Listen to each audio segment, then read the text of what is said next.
আসসালামু আলাইকুম দর্শক। ক্ষমতায় গেলে 18 মাসে কোটি মানুষের কর্মসংস্থান করবে বিএনপি, এমন একটি বক্তব্য রেখেছেন আমির খাসরু মাহমুদ।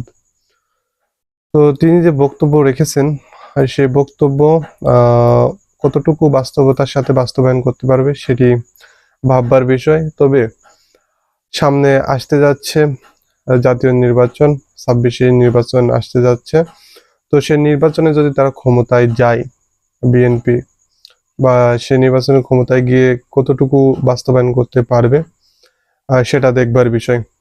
তো দেখি তিনি কি বলছেন, তিনি সম্পূর্ণ কথাগুলো আমরা দেখি।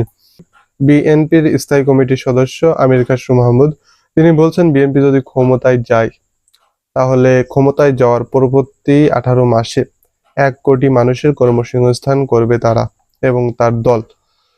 তো সবচেয়ে বেশি গুরুত্ব দেবে তারা তথ্য প্রযুক্তি খাতে, তিনি বলছেন। এবং তিনি বলছেন যে ন্যূনতম যারা এইচএসসি পাস করছে তাদেরকে আইটি খাতে চাকরি দেওয়া হবে। তো এটা করতেও তো একটা সময় লাগবে। তো 18 মাসে কতটুকু তারা করতে পারবে সেটা দেখবার বিষয়। তিনি এরপর একটা গুরুত্বপূর্ণ কথা বলছেন যে আগের মতো রাজনীতি করলে আর হবে না। তো এই যে কথাটা বললেন, তিনি এই কথাটার অর্থ কি দাঁড়াচ্ছে? আগে তারা কি ধরনের রাজনীতি করতেন, যে সেই রাজনীতি বর্তমান পরিস্থিতিতে এবং ভবিষ্যতে করলে তাদের জন্য সুখকর হবে না বলে তিনি মনে করছেন, সেটি তিনি ভালো জানেন। তবে তিনি বলছেন যে আগের মতো রাজনীতি করলে আর হবে না, কারণ বাংলাদেশের মানুষের মন মানসিকতা পরিবর্তন হয়েছে এবং ব্যবসাকে রাজনীতির বাইরে এবং ফ্যাসিস্ট মুক্ত রাখতে হবে বলে তিনি বলছেন।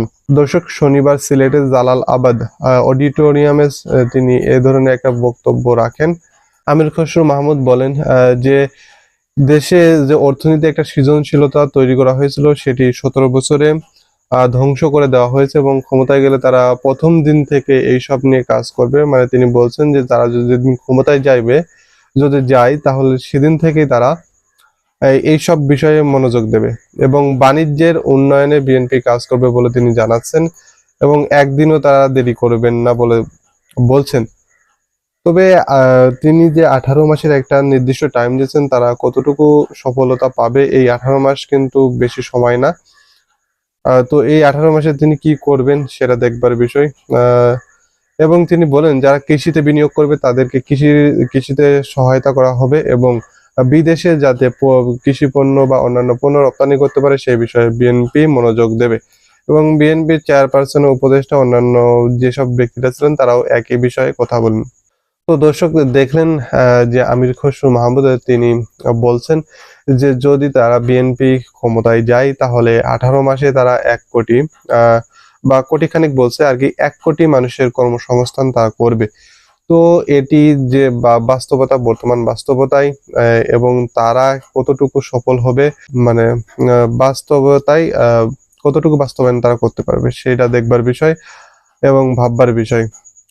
তো আপনাদের কাছে কি মনে হয় দর্শক, সেই বিষয়ে কমেন্টে জানিয়ে দেবেন। আর ভিডিওটি ভালো লাগলে চ্যানেলটিকে সাবস্ক্রাইব করে পাশে থাকবেন। ধন্যবাদ।